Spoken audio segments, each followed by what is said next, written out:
Welcome to On the Chain. So this is good news, guys. So, when we're thinking about like what's good news, what's bad news, I think this is pretty good news. I mean, Jeff and I are in the same camp on this one, but if you can pull this up. And the red team, we were promised a new day. That's what Tom Emmer said. There's a new day coming, sir. And that happened a little later. It didn't exactly happen on the 3rd like we thought because we had to wait for a speaker. But what happened waiting for that speaker is monumental. And I don't know if people realize the magnitude of that holdout, but it's going to benefit everybody, not only in the U.S., but I think as a whole.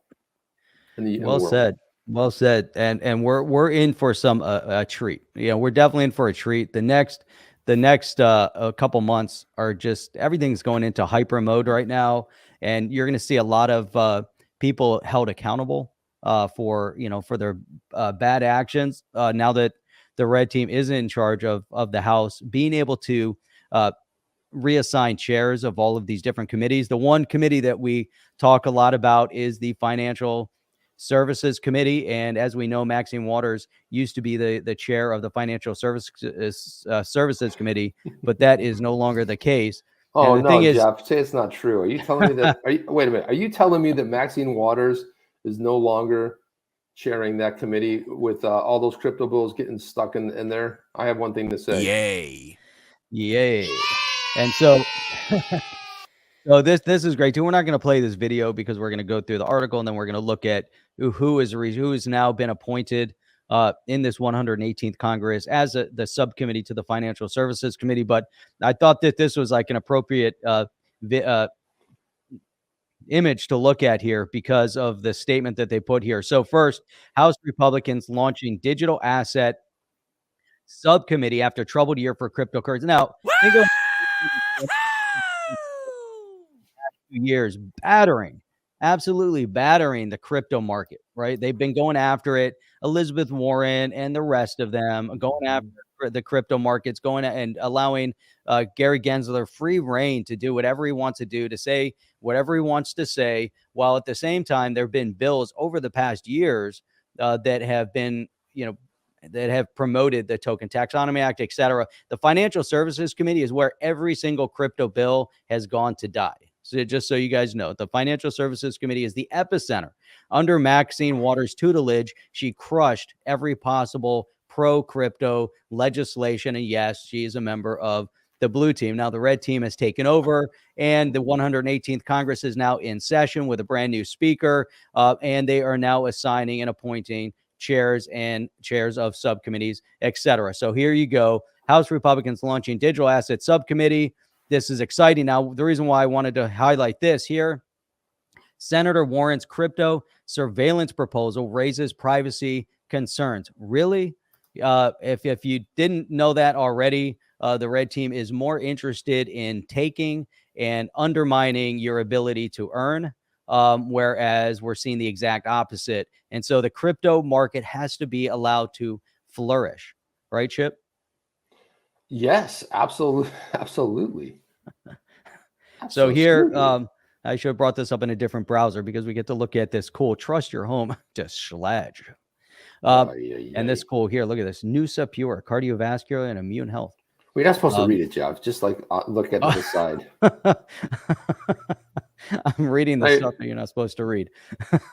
You're giving it even more. You know that thing. We all know the thing. Republicans on the Financial House Services Committee announced Thursday, that they are launching a new subcommittee after a troubled year. Okay, so Rep. French Hill, a Republican of Arkansas, will serve as the inaugural chairman of the subcommittee.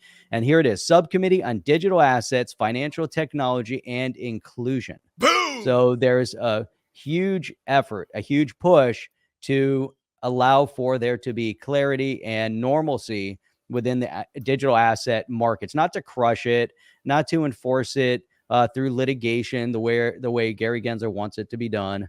At a time of major technological advancement and change in the financial sector, it is our job to work across the aisle and promote responsible innovation while encouraging fintech innovation to flourish safely and effectively in the United States. Yay. And that's French Hill. What kind of statement is that, Chip? That's the most negative it's statement I've ever read.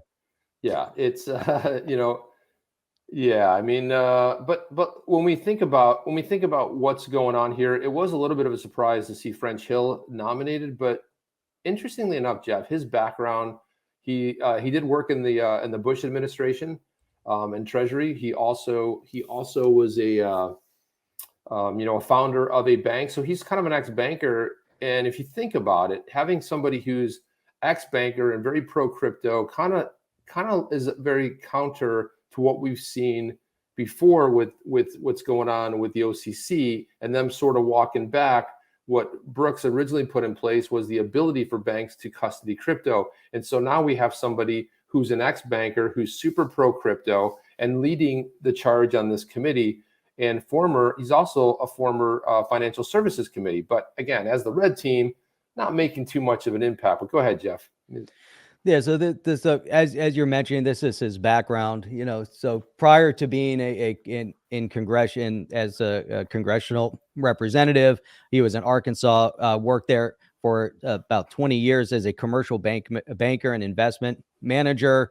Here you go. He was founder, chairman, and chief executive officer of Delta Trust and Banking Corp, which was headquartered in Little Rock and merged with Arkansas-based Simmons First National. So I know you guys are probably thinking, hey, how is it that we're going to have a banker now chairing the subcommittee on cryptocurrency?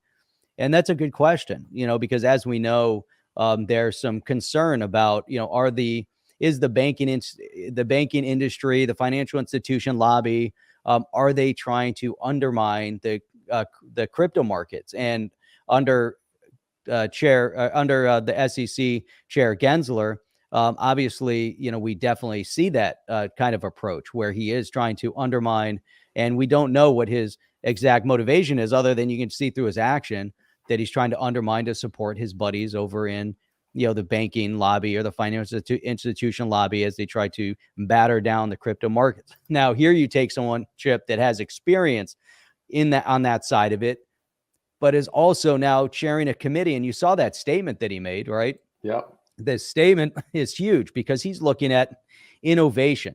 How do we allow innovation to flourish here in the U.S.? How do we build more? How do we create more jobs in the U.S. in this industry when we're crushing it and demoralizing it and pushing it all overseas?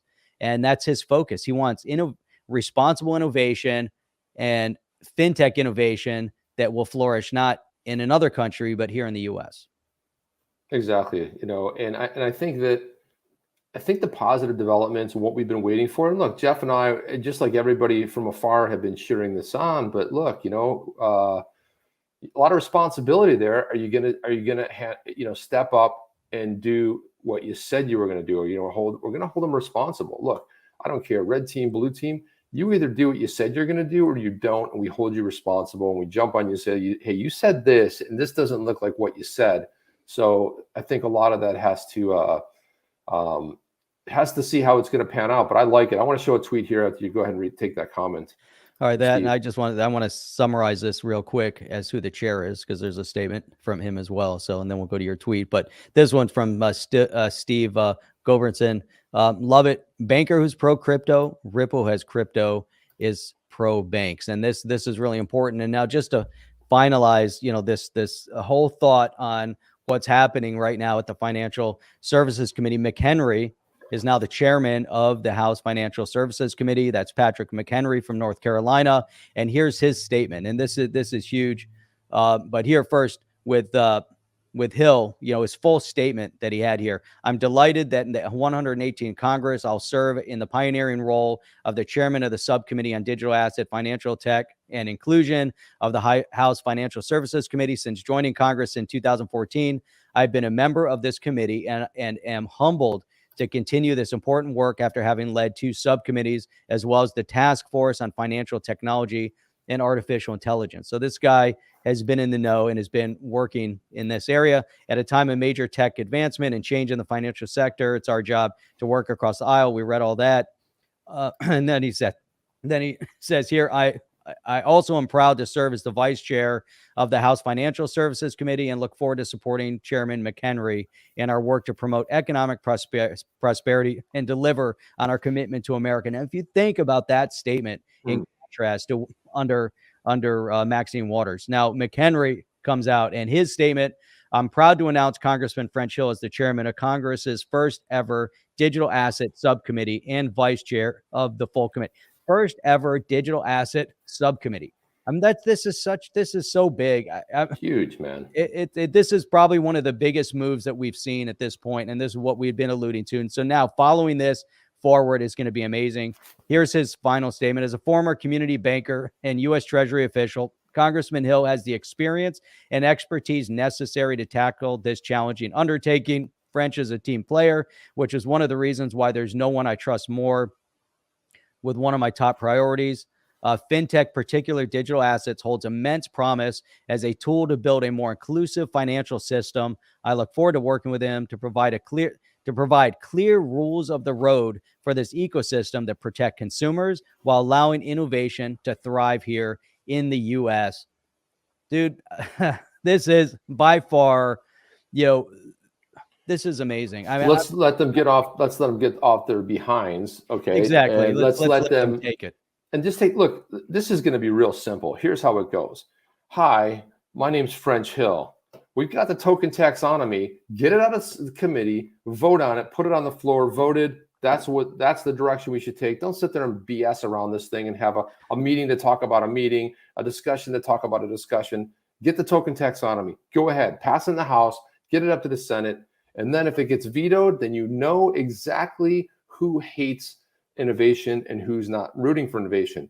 However, this is probably one of the most common ground we're going to find when we talk about bipartisanship. And I think that messing around with the subcommittee and to talk about, no, man, get the token taxonomy, pass it. Now imagine if this thing gets out of the committee, gets a vote in the House, it passes, goes to the Senate, goes to the president, potentially gets signed, Ripple case done. All of it done. Clarity, rules of the road, SEC does not have anything to do with it. And we're more akin to what's happening in other countries.